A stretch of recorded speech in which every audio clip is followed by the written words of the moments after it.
You want to just take a minute and reconnect with your motivation. We'll do Shakyamuni Buddha mantra 3 times. Taya taya om mune mune maha mune soha. Taya taya om mune mune maha mune soha. Taya taya om mune mune maha mune soha.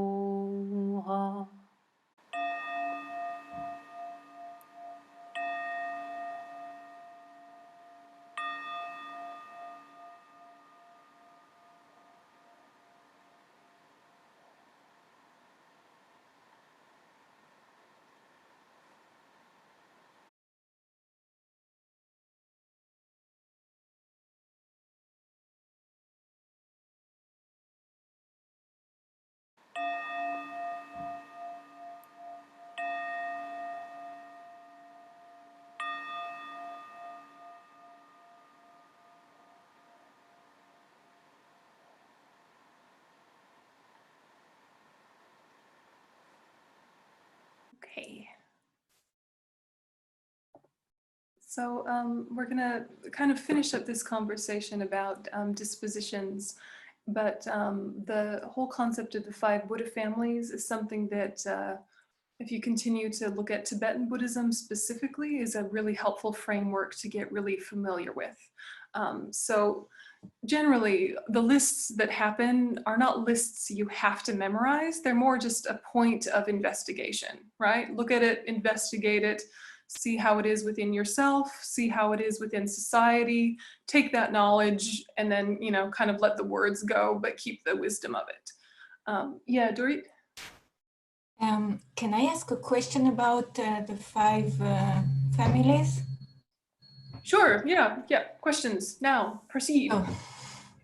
So I would like to give an example and to see how we can transform energy, like you said, with a patient that is taking care of his sick brother from harsh cancer, and he is very angry at his children because they don't come to visit their dying father.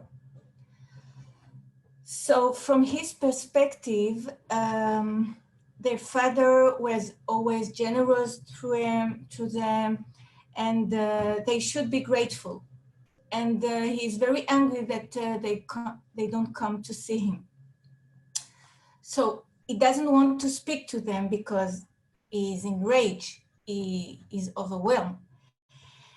So I would like to ask you how we can see this case through the wisdom. I understand that the wisdom is the energy of the anger, the Vajra.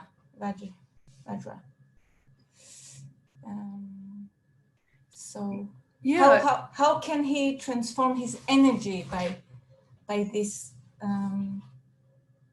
Yeah, this presentation. Well, I'm going to throw it back to you a little bit and say, what if you were to think of the quality of his energy as being like water, and right now it's agitated and boiling, and what you want it to be is still and reflective. Kind of using that framework, what sort of things would you invite from him to kind of move him from boiling to stillness? Not changing his essential energy, but trying to move it from neurotic to enlightened. Maybe by enlarge his perspective, see with him some options that might bring his children to do this and not this. Maybe, to help him. Maybe, yeah. I mean, I think it's useful to sort of think of how we're able to listen when we're like that, even if it's a totally different personality in a totally different situation. When you're really, really upset and angry, doesn't it help settle you down if the first thing someone says to you is, yes, you're right? If someone says to you, you really should calm down and look at the big picture, you want to just hit them in the face, right? Mm-hmm. You know, when you're really angry, right? Or you want to run away and cry, depending on your personality, right? But it's like if you're immediately offered the most vast perspective in the middle of your rage, it's usually not the time for it to land, even if they have that capability, right? So what is the way to say to him, what you're observing has wisdom in it, and then your reaction has become less skillful. You know, you don't want to use my words. You have to use words that make sense given your relationship and given what you know of him. But to really kind of look at, where is the grain of truth, where is the wisdom in his observation, and allow him that. Yeah. But then his reaction to it, how can you smooth it out? You know, how can he smooth it out so that he's reflecting on the whole situation with the kind of clarity that he does have the ability to have? Just right now, he's boiling. So you can't just stop someone boiling by saying, be clear. You know, you have to say, okay, what's the wisdom in the middle of it? You know, it's absolutely understandable that you'd be upset that people wouldn't visit you. You're absolutely right that you gave a lot to your children. You know, all of that kind of work that you know how to do already, but to not jump to the most profound before you've met them where they are sometimes is skillful. For some people, they're ready to jump to the profound immediately, and that's why they're in therapy. So I think you've got to really read the situation with your own wisdom and use this knowledge really as background rather than like a strategy. Now you're going to like plug in, use it as just background knowledge about how people are wired, and then see what flows through you if you're holding that worldview, you know, rather than over planning it or making too much of a tightness around it. But yeah, talk to your colleagues about it as well. These frameworks, honestly, when I'm working with someone, it's usually about their meditation practice, right? But if you talk about someone's meditation practice, usually the issues of their life come up because that's what's making their meditation practice difficult, right? So I am not a qualified therapist. I have no therapy qualifications whatsoever, and yet I seem to wind up doing some therapy. And I should be disbarred, that's the wrong word, but anyway. What winds up happening is that when I'm watching someone yes but me, you know, yes butting, when you give them an idea and they go, yes, but, you know, when they're in that yes butting, is to take a step back and just kind of feel what's the elemental quality right now. Is there elemental quality like fire? Is there elemental quality like wind? And just kind of feel the elemental energy of what they're expressing. Because then I'm not in a hurry to fix anything, because the elements are natural. Yeah, elements are natural. So if I'm just kind of like being with that, I can think, oh, okay, yep, he's like water right now, and his water is boiling right now. Okay, I don't need to change water into something else. I need to figure out a way to take away the fuel source that's keeping it rumbling. You know, so how can I invite his wisdom out of him? Yeah. So I'm not making it overly planny, you know, especially not ahead of time. But if in the moment whatever I'm doing is not working, that's the step back I take. Yeah, I take a step back into what is the elemental quality of what they're expressing. And for some people, I do more sutra stuff, and I just think, oh, this is someone of the disconnected family. They haven't found their path yet. Right now, it's just about us having a good relationship, and maybe the only thing we can do is talk about the weather, right? And that's going to make a good relationship between us that then we can build on. You know, so whether you're using kind of a sutra framework or a tantra framework, sometimes just a pull back into, never mind the words right now. Never mind the words, what's underneath the words in terms of vibe. Then I think then you touch those places within yourself, and there can be more of a resonance between you. Sometimes, right? Sometimes. Yönten, Yeah, are you? when you say it's natural energy, it's still relative, right? It's still empty from. Yep. Mhm. And also, the Tantra is like the third way. Is a middle way. Mm.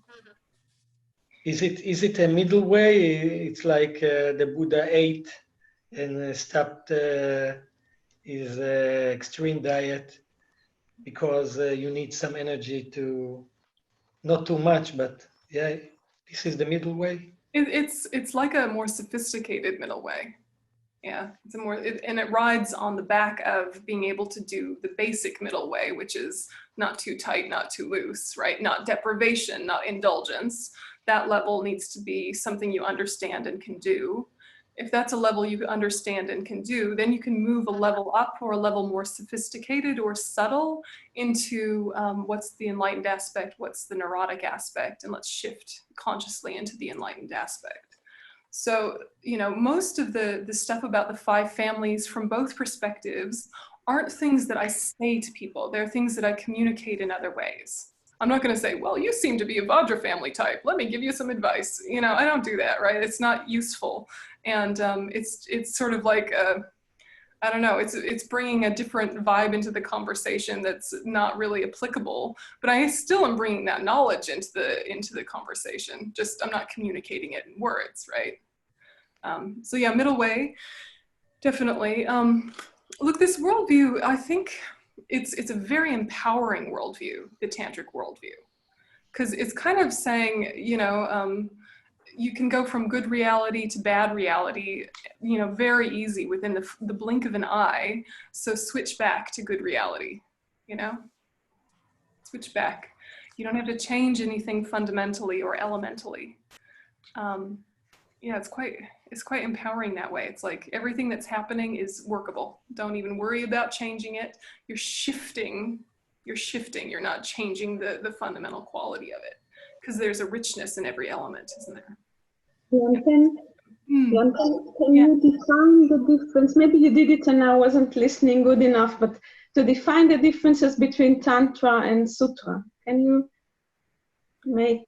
Yeah, sure. It's, there's a lot of differences, but the main difference in terms of ideas is that Sutra is about applying antidotes to negative states of mind. Tantra is about transforming negative states of mind into positive states of mind. Sutra is about cultivating positive qualities intentionally with structures, with logic, the intentional application and development of positive qualities. In Tantra, you're assuming you already have the positive qualities and they just need additional fuel and energy and to kind of get out of your own way. So both are true. And one relies on the other, and you don't want to divorce the two worldviews from each other. But it's kind of like one is a more immediately observable, obvious reality, and the other is a little bit more subtle and nuanced, but they're both relative. So the sutra presentation is a little bit more direct and obvious and, easy to explain in logic, very straightforward. The Tantra presentation is more visceral and intuitive and energetic. So you need a little bit more subtlety and nuance when you're adopting this worldview. And you have to be able to do the more coarse worldview, otherwise you can get really, you can become a bit of a weirdo, right? You can be a bit divorced from relative reality, and you can start to say everything is pure and perfect, and there's someone beating up their dog on the side of the road and you're saying, oh, it's pure and perfect Vajra energy, and you become a bit of a nutcase. Yeah, so without the sutra, the Tantra is insane. That's something we always have to remember, is that Tantra is perfect and amazing, but not in isolation from the rest of the path. And that's where it gets weird and creepy. And that's where you'll hear, maybe you guys have it in Israel, there's like Tantra retreats or Tantra workshops, and some like new agey center is hosting it. And it winds up being some sort of like weird sex orgy or something. there's taking a few parts out of context, not understanding the basis, and then turning it into some weird form of indulgence, which at its best is entertaining and connecting, and at its worst is egocentric and destructive, right? So Tantra divorced from Sutra is poison. Yeah, but if that makes sense, Orna, just to kind of put them in those two frames. One is more antidoting, one is more transforming. In a way, our psychoanalysis is more tantric. We work with the good aspect inside the person, and then maybe we try to transform his experience to this good seed, and not giving him antidotes. Maybe it's more cognitive psychology. Say, this is the false in that thinking. Think more rationally or more. Yeah, I was thinking about that, and you know, I don't know enough to be sure, so you guys tell me, but I was thinking that the sutra presentation goes very well with kind of mirroring self-object, and Tantra goes a bit more with idealized self-object.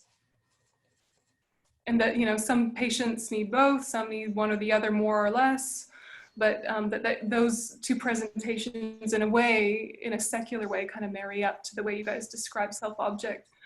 And, you know, can you do one without the other? Maybe if you're an expert, right? But in the beginning, you wouldn't want to separate the two skills, would you?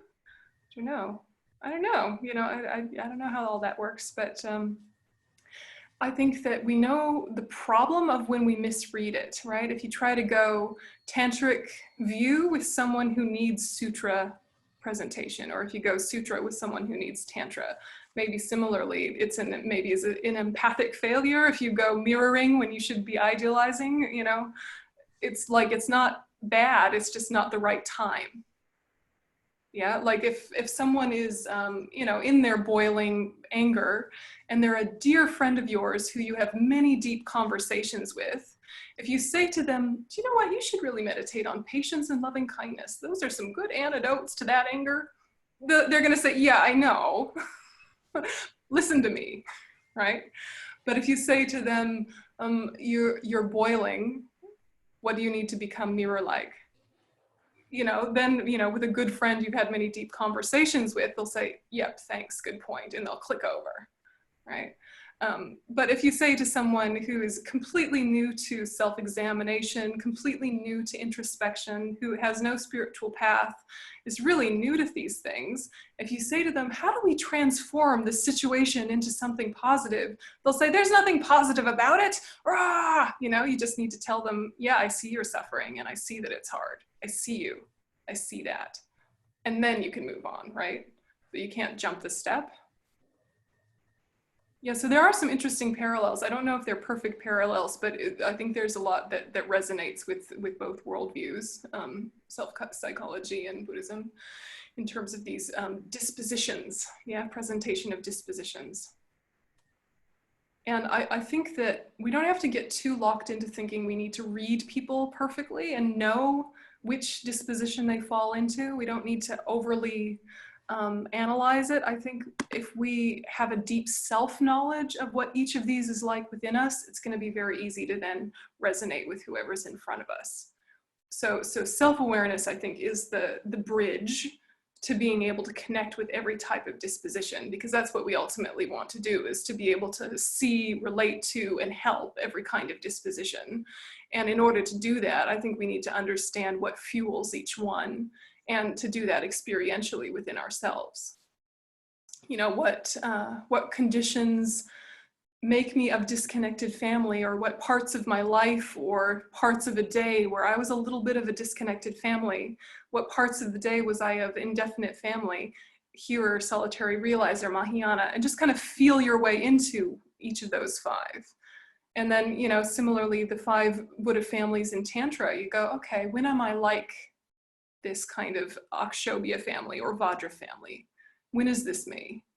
Yeah, when am I Lotus family? And just feel your way into each one. I think that you really have to make it your direct personal experience to be able to see it more clearly in others. even if their version of it has different details. You feel the elemental quality underneath. Have I lost anyone, or have I intrigued anyone who wants to add something? It's okay if I lost you, I can go back over something. Okay, so in the meditation today, I asked you guys to do the meditation on death, the stages at the time of death, and some of you maybe had time to do it and some of you haven't. But do you remember the meditation on the 8 stages of death from your death and dying retreat with Venerable Children? Yeah, where the earth element dissolves and there's vision of mirage, water element dissolves, vision of billowing smoke, that one? Yeah. So the reason that I want you to do that one is, well, there are many reasons, but one of the reasons is that it helps you understand the way the 5 wisdoms and the 5 afflictions move at the time of death, and actually then you can start to use that process within a meditation, or at least as you sleep. This knowledge is really interesting, even if it's not directly experienced yet, even if it's just on the level of imagination. This becomes really useful for understanding how the mind works. So when you do the stages at the time of death, there's the normal sutra description of each of the elements lose the ability or potency to be able to support consciousness. Yeah, one by one, in levels of coarse to subtle, the different elements stop being able to support consciousness as you die. But this also happens as you fall asleep, etc., etc. Like there's a few events within a day where this happens very quickly and then goes back up the other way. So when you're going through the 8 stages, the end is touching the clear light, the fundamental mind, the fundamental clear light mind. And that is something that manifests or becomes obvious to us naturally without effort at the time of death. But then the effort we want to bring to it is to recognize it. So the clear light, sort of manifests or dawns naturally at different times during a day, different times during a life, and at death, but we don't recognize it, which means we can't do anything with it. So we have an amazing transcendent experience and then it moves on. And so if you're able to understand the way each of the elements kind of dissolve one by one, leading to the clear light, then you're not distracted by that process of letting go one by one to the distractions related to each of those levels. So this is all related to the conversation of the 5 Buddha families, even though in the sutra presentation, we just talk element, vision, remember refuge, and bodhicitta. Element, vision, remember refuge, and bodhicitta. All the way down to the end, clear light, remember refuge, and bodhicitta. That's the sutra presentation of the meditation on the stages of death. The Tantra nuance that we bring to it, and there's a lot more to this story, but the brief one is to think also afflictions are dissolving and a wisdom is arising. So the first stage, the earth element, this is related to the jewel family, Ratnasambhava. So as you're dying, the physical experience, or as you're falling asleep, if that's less confronting, right? As you're dying and as you're falling asleep, the body becomes heavy, yeah? And it's harder to move your limbs, and the kind of the earth aspect of your physicality is not supporting consciousness, which means then your consciousness can't animate those parts and make them work. The natural vision that comes with that is a vision of mirage. And the vision of mirage isn't something profound or important. It's just the natural thing that happens physiologically when the consciousness is moving to a more subtle level. And sometimes you'll catch the mirage right as you're falling asleep. Or if you've had a big sneeze, if you've had like a really big sneeze, sometimes you'll get that shimmering. It's a little bit similar to the kind of holographic halo-y side vision that'll happen if you ever have migraine headaches. It's a little bit like that kind of like side shimmering, but it just takes over. But anyway, whether you see it or not is not the main thing. The main thing is we all know what it is to have a heavy body as we're falling to sleep.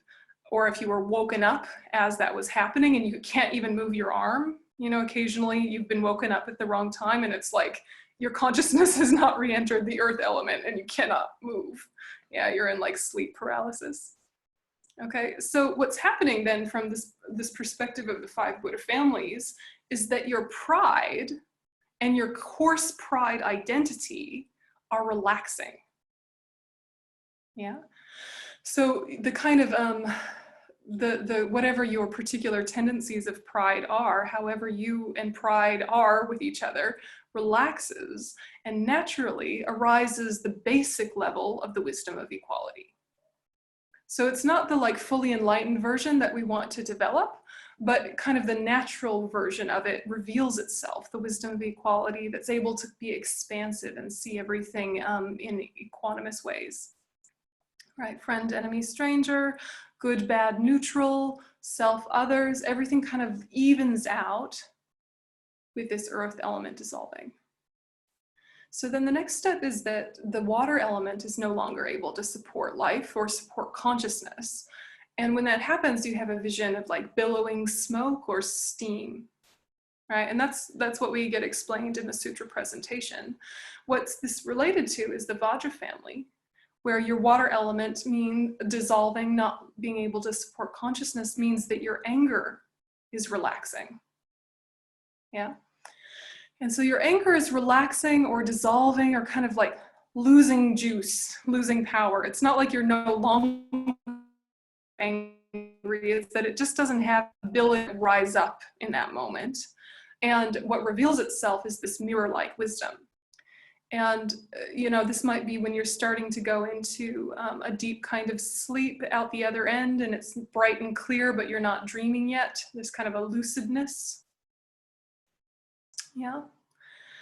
And then what happens is that the fire element is no longer able to support consciousness, which means that you get a little bit cold. You know, if you didn't have blankets on before, you want some blankets, you know, things like this start to happen. And you have a vision of a week of fire sparks, like someone stirred up a campfire. Okay. So this is your attachment starts to let go. And as your attachment lets go and your kind of exaggeration of the good of things and the exaggeration of needing to be separated from the bad of things, the exaggerating quality of the mind chills out. Yeah. And in its place is the wisdom of discernment in its natural level that we have just naturally from our Buddha nature. Okay. And then we go down and the fire element has dissolved and now the wind element dissolves. And this is when our breath at sleep, it stops, but it doesn't stop forever. It slows right down. We get into that really beautiful, more regular breathing where it's, perfectly placed and not anxious. At the time of death, this is when the breath is actually stopping completely and the heart is stopping beating. So the wind element within the body isn't just coarse air, it's also this subtle energy that allows movement and flow, circulation of blood, etc. So when this no longer supports consciousness, you have kind of a vision of a weak red-blue flame, like a candle about to go out. Like if one of these candles was sputtering, about to die, it would be kind of red-blue, like that kind of shimmering. So that's the vision that naturally dawns. But what happens is that your jealousy chills out, relaxes, releases, dissolves, and in its place is swift wisdom. Yeah, so it's like with each of these steps, the affliction dissolves and the wisdom manifests, but kind of in its neutral, natural form, not in its developed form. Yeah, and so then the next stage, which if it was the time of death would be medical death, but for sleep is just a more deep sleep, is when the wind element dissolves into space. And this is when the Tathagata family operates. And so what you have is your ignorance, your kind of coarse ignorance is dissolving, giving rise to a really expansive, all-encompassing wisdom that's spacious. Yeah. So those are the first 5 stages at the time of death. And then from there, they're less related to the 5 Buddha families and more related to the subtle physiological experience, which, is a more in-depth tantric presentation of what happens within your channels. But it arrives at basically your mind becoming subtler and subtler. So the 80 natural conceptions, which SK may or may not have talked to you about, the 80 natural conceptions, You know, they're basically more mental factors. Yeah, more mental factors besides the 51. I can send you a list if you're curious. But anyway, they dissolve, they become less present. And what that means is that your normal distractions don't distract you. Yeah, this is why the time of death is significant. And this is why being able to orchestrate the stages at the time of death within a meditation are so important, is that if you can allow this to happen with the subtle physical energy system, then your mind naturally concentrates and focuses with a lot less effort. Yeah, so like the natural clarity of your mind manifests. You don't have to force it, you don't have to force yourself to focus because the natural distractors have already dissolved. Which is why it's said that if you can meditate first thing in the morning, if you wake up naturally fresh at dawn, you have a really clear, spacious mind and it's much easier to focus because the rest of the elements haven't kind of gotten ahead of steam yet and they haven't gotten all of the distractions going yet. So if you can meditate, then that's really excellent. But when we're talking about this clear light nature of the mind, we are talking about Buddha nature. Yeah, your Buddha nature that's been around from beginningless time. This is the very basis of your experience. This is the anything to put identity on, even though still that's relative. It would be that clear light nature of the mind. So when you do the death meditation, you imagine that you experience the clear light nature of the mind, even though you're not really experiencing it yet. You imagine that you are. So you imagine that the look is like a beautiful, expansive autumn dawn, and that you have a natural experience of subject and object dissolving and becoming non-dual, and whatever understanding you have of emptiness, you bring to your experience of consciousness. But in a less conceptual way than you would with an analytical meditation. You're kind of riding the wave of your previous thoughts about emptiness, and in this state, you're actually holding a more single-pointed attention. And it's still on the level of imagination, right? Nothing needs to be happening. You're just imagining that this is so. And thinking that for once, instead of the clear light manifesting and then going back up to coarser levels and I lose it again, this time I'm going to recognize this is the natural fundamental mind and it is empty of inherent existence. And knowing that will cut the root of samsara. If I recognize this at this level now, the patterns of samsara are fundamentally shaken. Yeah, this is really like a moment of truth to break the momentum of samsara. And then if you realize emptiness at this stage, it is so powerful. You become someone who is just purifying naturally every time you meditate, because every time you meditate, you're able to see emptiness. Yeah, it's our lack of seeing emptiness is why we create negative karma, right? So if the opposite is true, it overpowers it. Yeah. So the tantric presentation weaves into the sutra presentation. And of course, the sutra presentation of the stages of death comes from tantra. It's just less explicitly laid out. But what happens is that once you actually have died and your consciousness has left the body and you're in the intermediate state, these visions of the 5 energies continue to manifest. So it's said that in this intermediate state, it's very much like when you're dreaming. Sometimes when you're dreaming, you know that you're dreaming, and sometimes when you're dreaming, you believe everything to be true, right? The same is true in the intermediate state between death and your next life. Yeah, between sleep and waking up. Yeah, this is called a bardo. And if in this state you can train in understanding the 5 wisdoms and the 5 afflictions, then you're more likely to be a lucid dreamer and in control of your mind to a much greater degree. You're less likely to believe your own projections. Yeah. So what happens apparently in the bardo is that you get visions related to the afflictions. And then if you don't believe them, the wisdom aspect can manifest. Yeah, so, you're having a vision of some attachment scenario, just naturally, like you would in a dream. And you think, this is my mind's own projection, and it becomes the wisdom of discernment. So just that moment of recognizing projection invites the wisdom to that moment.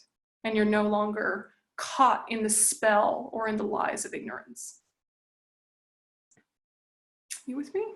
So these are just ways of like touching and accessing different levels of mind or thinking about different levels of mind. Because if you can touch and experience the fundamental level of mind, work is more efficient on the spiritual path. Your Buddha nature is more obvious to you, which gives you more enthusiasm for doing practices to develop it. It also means you're not going to be freaked out at the time of death. You'll think, this is what I've rehearsed. Now's the moment of truth. I'm ready. Right? I'm ready. So this death meditation is really encouraged to do as often as you can.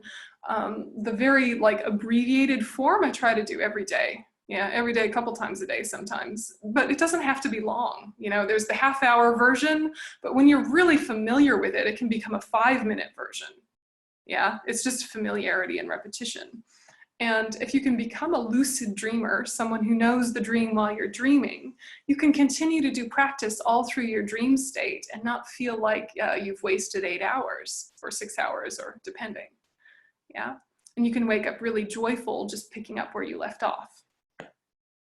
Normally we just kind of fall asleep, right? Collapse in a heap.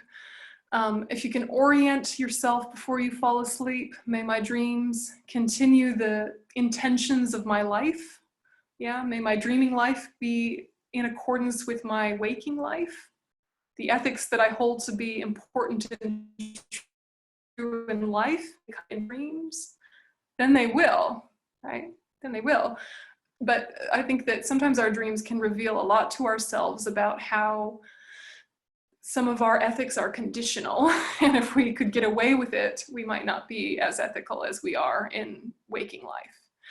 And there's no need to have shame or cringe about that, but it's an important self-knowledge. You know, if you yell and scream at people in your dreams, but you would never do that in your waking life, you know, I have a lot of anger there that needs to be worked on. Yeah, and if during the dream you can say, I'm dreaming and I'm allowing myself to be less careful with my ethics because I think it doesn't matter, you might catch yourself and say, no, here's a good rehearsal for how I can try to do things differently because it's just within my own mind. And the patterns of my own mind are something that I want to protect and cultivate in a positive way. So I'm going to use dreams as training ground. And sometimes you just sleep and you don't remember your dreams and whatever, right? But it's just kind of something interesting to start to explore. How do we stop believing the projections of our afflictions? Because in the moment of questioning their reality, we're inviting the wisdom side to the forefront. Does that make sense? Just in noticing your own projections, wisdom is right there on the other side of it. If you never question your projections, you just live in a belief of the stories you tell yourself. And if the story you tell yourself is, I'm a victim of circumstance, I have no control, that becomes true, right? And then life is hard, right? So it's something really interesting to explore, but the reason that we look at the 5 Buddha families is many reasons. So it's a list worth having a general idea about, even if you don't memorize everything. Did you have a read of the Irini Rockwell reading on the 5 Buddha families that was in your course materials? It had just kind of like some real life examples. Did you have some questions or thoughts about that?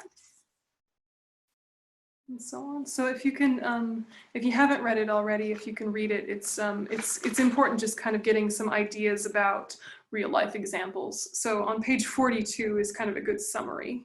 So I'll read you that part, but it'd be good if you read the whole section. So on page 42, halfway down the page, everybody there? So it says, the following descriptions, the following descriptions of the 5 energy families capture their colors as well as both their wisdom and their confusion. The Vajra family reflects a blue energy like a crystal clear mirror. Vajra energy reflects what it sees without bias. This is its wisdom quality. It also has a self-righteousness that can harden into cold or hot anger. That is its confused quality. The Ratna family exudes a rich and earthy golden yellow energy that encompasses everything. The wisdom quality of Ratna energy is richness, equanimity, and satisfaction. but it can also turn into greedy territoriality and puffed up pride, which is its neurotic quality. The Padma family glows with vitality of red energy. Padma's energy passion is, at its best, compassionate wisdom. At its neurotic worst, it manifests as grasping. In its wisdom, it is finely tuned into what is happening, discriminating experience without bias. However, when it is neurotic, it can cling obsessively to what gives pleasure. So it says Padma family, which is not English, right? So that English translation of Padma is lotus. And the English translation of Ratna is jewel. Yeah, so don't get lost. Okay, so then the Karma family emits a green energy, swift and energetic like the wind. Karma energy is all accomplishing action for the benefit of others. Remember that karma means action. This is its wisdom quality. It can also become power hungry, manipulative, competitive, and envious. That is its confused quality. The Buddha family radiates white energy, spacious and peaceful. Buddha energy is an all-pervasive, peaceful space. This is its wisdom quality. It can also be solidly immobile with the density of ignoring or denying. That is its confused quality. So these are just, this is a nice little pithy summary of what's in your chart, but just in case you're wanting to get your head around it. There's a bad habit in Buddhist literature of sometimes using Sanskrit terms, sometimes using Tibetan terms, sometimes using English terms, and interchangeably and not consistently. It's like if the list has English, it should all be English, or if the list has Sanskrit, it should all be Sanskrit. But it's very unlikely to find a nice tidy list where it has consistency, because we're just not that kind of organized. So anyway, when you see Padma family, know that it means lotus. When you see Ratna family, know that it means jewel. Karma family in English could be action family. Yeah. Vajra family, I guess it could be diamond family or scepter family if it was translated into English. Yeah.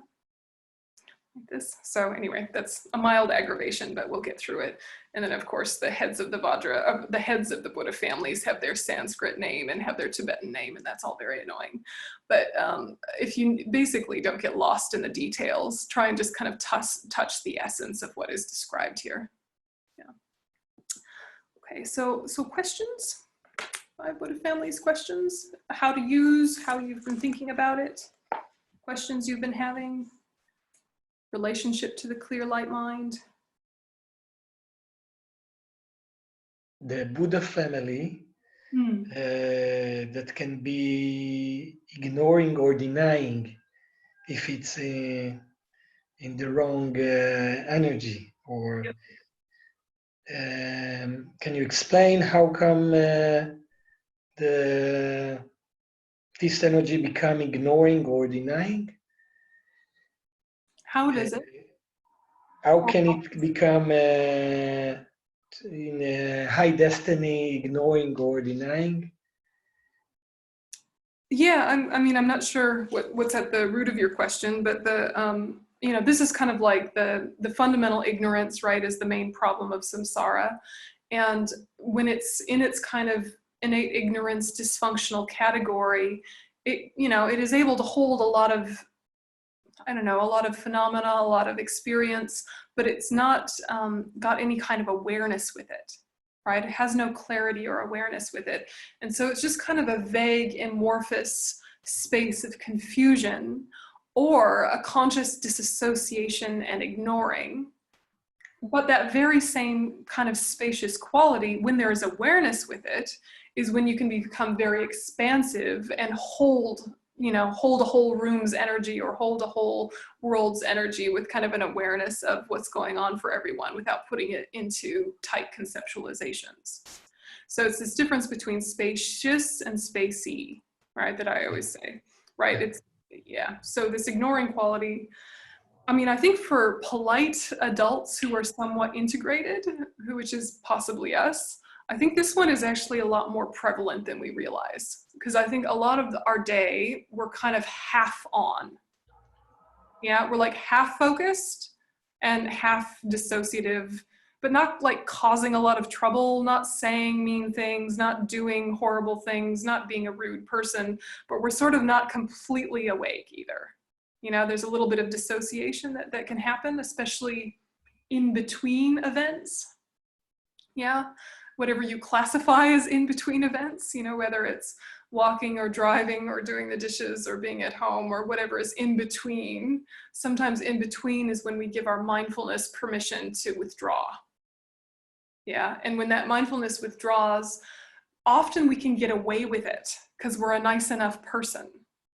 But we're lacking vividness and clarity, which means that if some condition comes into our world that is disruptive, we're going to be very animalistically reactive as opposed to mindfully reacting. Do you know what I mean? So if you're a little bit vague and then something interrupts, you're just going to have an automatic knee-jerk reaction. If things are spacious and clear and awake, then whatever happens, you're really able to cope with it with your wisdom mind. I think a good example of when we're in the wrong space is if you get easily startled, right? Say you're walking around your house and you bump into the cat or you bump into your partner or whatever and you go, that's usually a sign that you were in this kind of neurotic form. You were completely not in your body. You're very centered and spacious. You can run into someone or run into the cat or be interrupted, and it's not a shock because you are present enough to kind of like fold it into what's happening. So you know how you get when you're like easily startled because you're a bit off with the fairies? Yeah. As opposed to when you're not thinking a lot of verbal thoughts, you're not necessarily having a lot of coarse, obvious kind of colloquial conception, but you're awake. You know, you're bright and awake and alert and, you know, with it in this moment, then your reactions are more wisdom-based. Yeah. So that's a bit more about that family, which I think is quite common to us because we can get away with it, sadly. Yeah. Yeah. The other ones are more obvious, yeah, and more obviously disruptive. But usually if you were to see a mandala of the 5 Buddha families, I'm trying to think if there's, the mandala of the 5 Buddha families is something I will email to you later, but when they're arranged directionally, it's, you know, the Tathagata family, the Buddha family is in the center. Just like ignorance is where all the delusions stem from, all encompassing wisdom is where all the other wisdoms can stem from. So it's depicted as the center, whereas all the rest of them have a direction. Yeah, other thoughts or questions?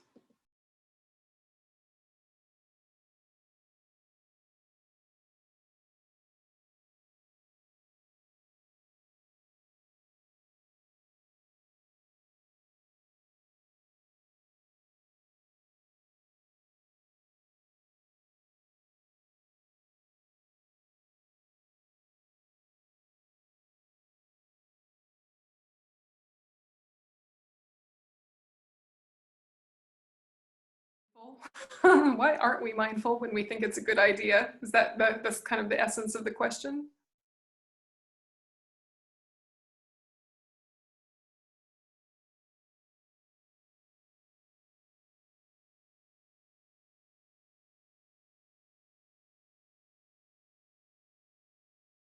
Yeah. I mean, the conversation on laziness is what we're doing in Cohort 1, actually. It's interesting. It goes in the joyous effort section of the Lam Rim, and it's an interesting conversation because there's all sorts of different types. But honestly, the reason we're not mindful is that we're not habituated to mindfulness. So it's not like a character flaw, right? And it's not necessarily even a laziness. It's a lack of familiarity, which rides the wave of a lack of thinking about why it's necessary and important. So it's a skill, it's a tool, right? To be mindful, you have to decide to be mindful on purpose, often. And then it gets easier and easier, right? It's just like, you know, when you were learning to walk, you had to decide to work each one of your joints and get yourself up again and again. And now you can just walk and it's no problem and you don't have to think about it. But, you know, mindfulness is just a skill. So you have to first ask yourself, what happens when I'm not mindful? And you might think, oh yeah, not so bad. You know, sometimes I forget stuff, but And then you remember, actually, for nice kind of polite people like ourselves, probably 99% of our mistakes we would not have done if we had been mindful. Maybe 1% were sort of calculated, I want to hurt someone, but we're nice people. We're not going around plotting disasters. We're not plotting how to hurt each other. Most of our mistakes are because we weren't mindful. So if you think about the last, 3 things that you wish you hadn't said or done, would you have made those same mistakes if you'd been mindful? I mean, sometimes we don't have enough information, and so we make a mistake even if we're awake. But I think that if you can kind of remind yourself of, 1, the disadvantage of when you haven't been mindful, and then 2, the advantage of when you've been very mindful. Mindfulness basically means all of your learning is at your fingertips. When you're not mindful, you just live in habit and reactivity, and sometimes it works well enough, and so you let yourself get away with it. But when you're mindful, it's like all of your life wisdom is at your fingertips and it's accessible. And so a lot more options are available to you. Do you know what I mean, right? So it's like you don't lose all the lessons of your life. They're right there at your fingertips. And so if there's something you know to do or can do, you won't miss the opportunity. If you're not mindful, you'll just do what usually works, in a kind of half-assed way that's a bit distracted, that works okay, but it's missing power. So this is a thought to have with ourselves, right? Like, sit down, have a cup of tea after class and think, right, how much more effective am I when I'm a little bit switched on? How much less effective and harmful am I when I'm a half-vagued out creature? Let's just sit with that. And then it makes you want to be mindful. And then you decide to be mindful more often on purpose. But it takes a while to develop a new training, especially if you're in a strong habit of dissociation, or you're, just actually tired because life is busy and you're not getting enough sleep, or you haven't been eating well or whatever. All the basic needs still need to be taken care of. But mindfulness is a skill, so we develop it through repetition.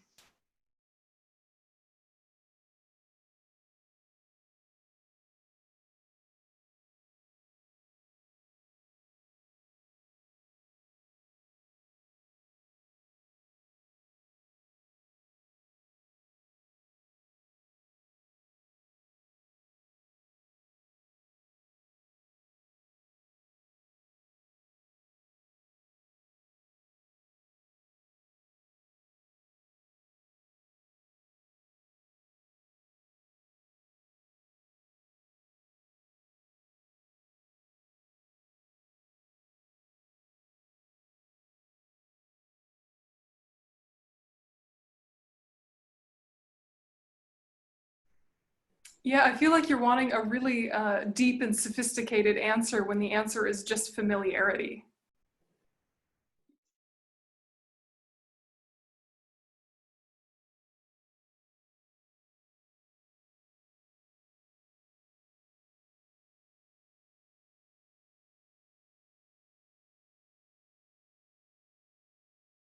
Yeah, I mean, conditions have an influence. Of course, conditions have an influence, but I mean, when you were a child, your parents had to remind you to brush your teeth every night, right? They had to remind you, and now you just brush your teeth every night, because you were explained and trained, and now you just do it, right? It's a habit that you learned, and it took a while, and now you do it. It sounds overly simplistic, but it was just the repetition that made it come naturally. It was just the repetition. So of course, there's a lot of things that influence your ability to keep coming into contact to its necessity. Yeah, there's a lot of different conditions that can support that. But now that we're like switched on to thinking it's an important skill, now we more proactively seek those conditions that are going to bring it out in us. So if you notice that you are not particularly mindful, despite valuing mindfulness, don't beat yourself up. It's just like, it's a new skill, right? It's a new skill, and many conditions contributed to our strength in it or our deficiency in it. There's no need to have excessive energy or identity about what level you're at. More important is just to kind of notice what level you're at and to ask yourself, what supports my awareness? And as you said, being in front of the self-object often makes us more mindful and focused. But isn't it the case that we want to always be in some sort of union with self-object relation, even if we're not in front of a real person? Right? Isn't that how you view it? Right? So like eventually it's not about the outside self-object, it's about the integration of that, and that itself brings its own mindfulness and awareness. But it takes time, yeah? It takes time. And so just be really gentle with the process and think that from beginningless time until now, distraction has seemed like a good idea. Any moment that you're not distracted is a celebration.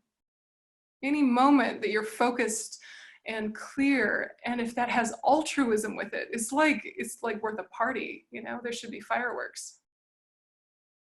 Yeah. So just on purpose, you know, I mean, some people do basic things like, you know, they get an app on their phone that pings at random times to make them be mindful. I mean, you can get outside supports to kind of help, you know, like training wheels or like crutches to kind of get you used to the new habit, but you don't want to rely on them forever.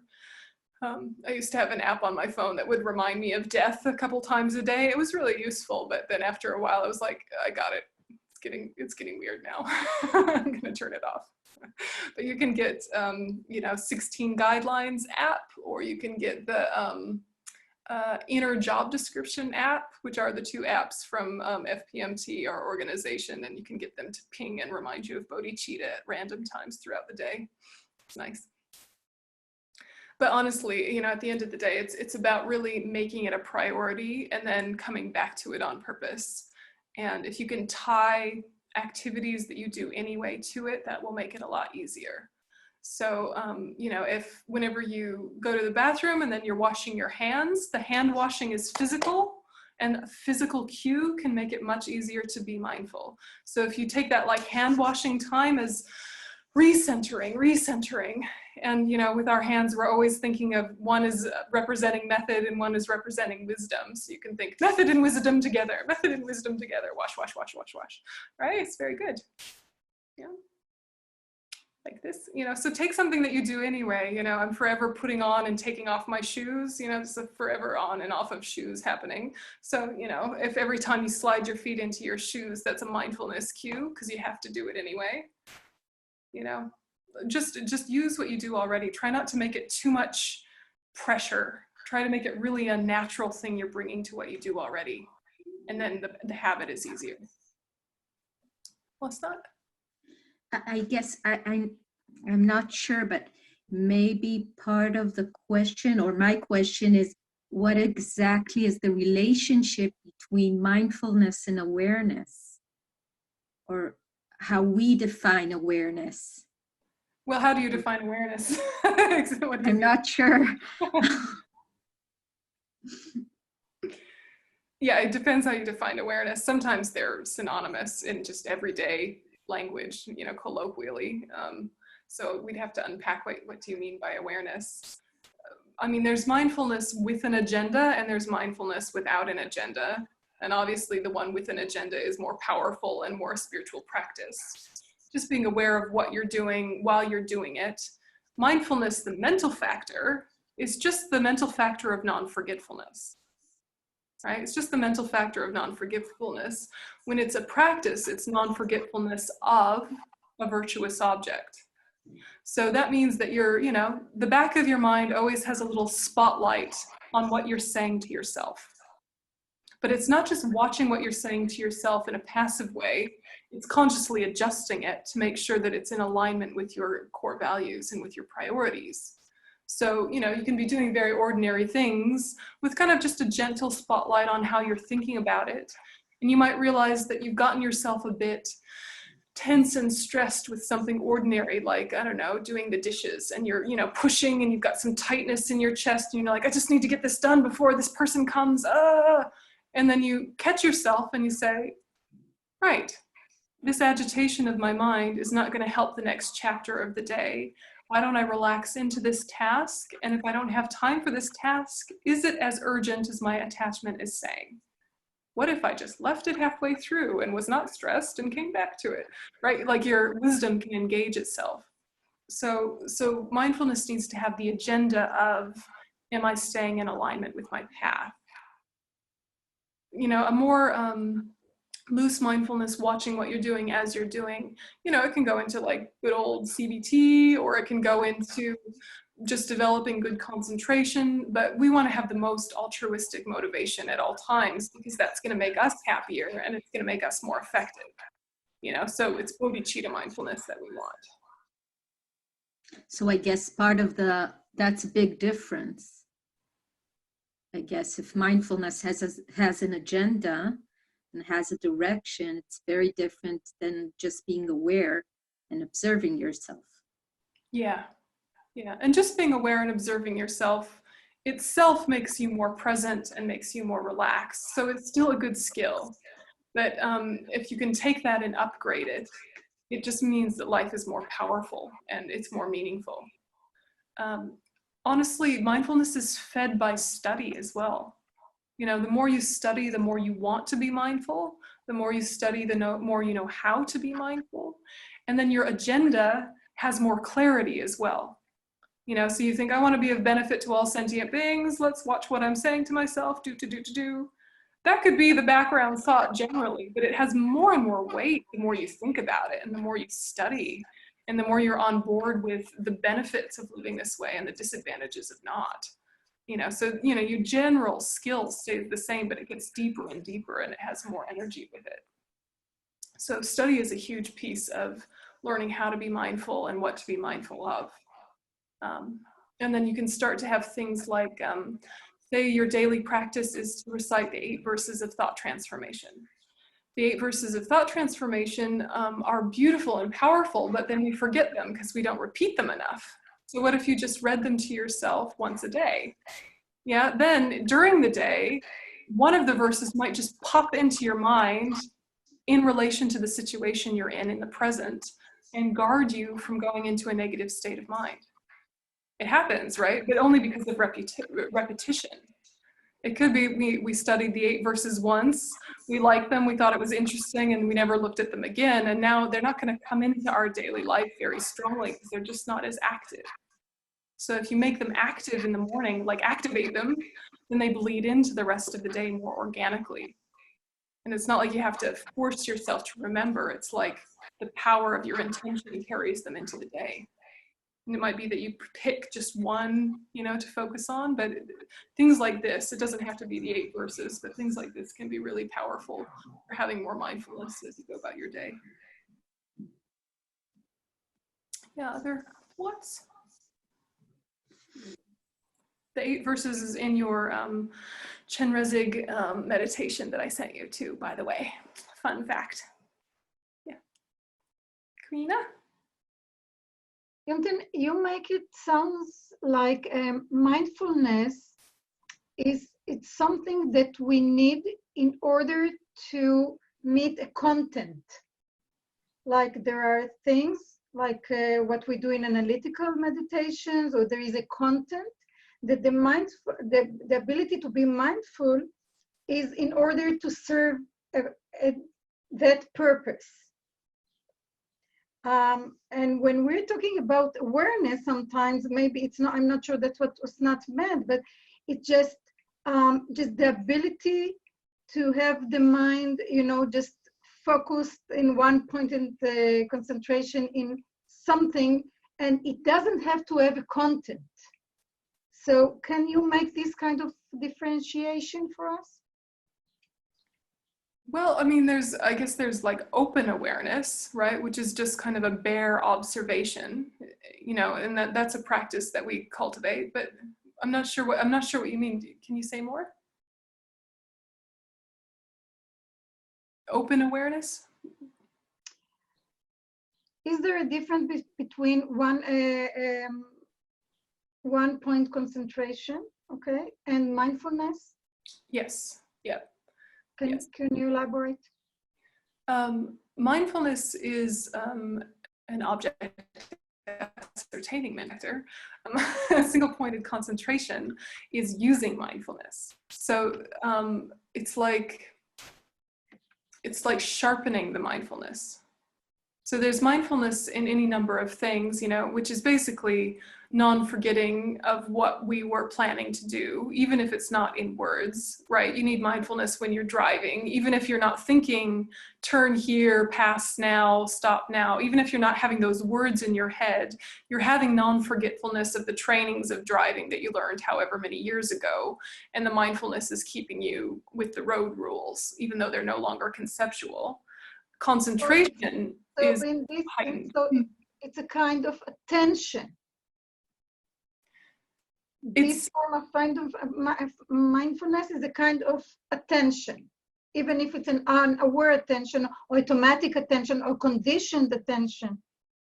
Yeah, conditioned attention, it would be a good way to put it, because we always have attention present, but you know, it's one of the omnipresent mental factors, attention or mental engagement. We always are resting our focus on some sort of object. But then when we bring mindfulness to that attention, it's more conditioned by a background set of habits, behaviors, decisions, motivations. It's conditioned. Yeah, that's a good way to frame it. Yep, conditioned attention is mindfulness. And then mindfulness directed on a virtuous object that intentionally, with strength, keeps coming back to it. That's getting into concentration. Yeah. So, you know, you can have mindfulness with any number of other mental factors also functioning. You know, say your mindfulness is, I must remember compassion. It doesn't mean you're repetitively, neurotically repeating like a mantra, compassion, compassion, compassion, compassion. You know, it's that all your other thoughts are kind of flooded by your intention of compassion. And now you're having a conversation. And it could be that during your conversation, your mindfulness notices when you're starting to lose compassion. Or maybe it's introspection, it depends, but it's saying you're about to lose your compassion, bring it back. So it's like you don't even notice your mindfulness necessarily, but if it's activated, then it's going to catch you if you're about to slip from what you intended to do. Yeah, so it's like a safety net in a way. It's a way of framing or inner scaffolding, you know, for during the day. If you're setting your intention, may I be of benefit to all sentient beings, as soon as you're about to do something that goes against that, you're more likely to catch yourself. Yeah, it's like it's holding you. Yeah, and you know, the more repetitive it is and the more intentional it is, the stronger it will be. But you know, it only works if you've had background thought about whatever it is you're mindful of. Yeah. So you know, the content. Yeah, yeah. So the background thought means that then you don't have to do as much active thought, right, in the moment of engaging with it. Yeah, yeah. I just, it's like, it's just holding your ideals constantly. Yeah, holding them or kind of feeding them into whatever else you're doing. Yeah. Yeah, feeding them. And I don't know, it is really just what gives them power is those times when you've taken a step back and you come back to what your priorities and your core values are. You've gone back through them again and brought logic and experience to them, and you believe them even more than you used to believe them. And that, you know, that heightened or strengthened belief then makes your mindfulness of them stronger. I mean, it's like how we talk about the three wisdoms of hearing, contemplating, and meditating. You know, this is kind of how we're working through things. There's a wisdom that comes from just hearing and discussing about things. And then there's the wisdom that comes from thinking deeply about it and having a debate. And then there's the wisdom that comes from meditating on it, which is really kind of the integration process. And once you've done that, then you're walking around your life. You just have to think the word compassion, and all of that prior work is engaged. You know, if you hadn't done that work of hearing about it, thinking about it, meditating on it, still the idea of compassion has some strength because you have associations from the rest of your life and lifetimes. But having gone through those processes, just the one word compassion now imbues the thought with more power. Do you know what I mean? Right, so the background work is essential to what you bring to your mindfulness. Yeah. And you know, you can have a general, may I be of benefit to all sentient beings. That's excellent. Or you can be a little bit more specific and think, I think I'm of the, I don't know, jewel family type, and I need to really be mindful of moving my pride into the wisdom of equality. You know, or I noticed that I'm very much of a Vajra family type these last days. I need to be conscious of the energy that is boiling anger turning into the wisdom of mirror-like wisdom. You know, so you can also be mindful with that kind of agenda that is aware of your own negative mental tendencies. I just wanted to say that it feels it's connected to your refuge. Yeah, yeah. Yeah, but you know, you can describe your refuge and connect with your refuge however you want. You know, it's so personal what your refuge is. You know, they say a valid source of refuge is unbiased. You know, it's not discriminating between those who help and harm, or you know, those who are beneficial or harmful. It's something that's really unbiased with its compassion. And so if it's an ideal, or if it's a path, or if it's a person, however you describe your refuge to yourself, for it to be what's called a valid refuge, it just needs to be really expansive and inclusive to be, you know, quote, valid from a Buddhist perspective. Yeah, and it needs to have the ability to free you from the fear of negative states of mind. So however you name it is your business. Okay, so we'll just take a minute and sit and let those ideas settle in and decide to pull them into the day however we can.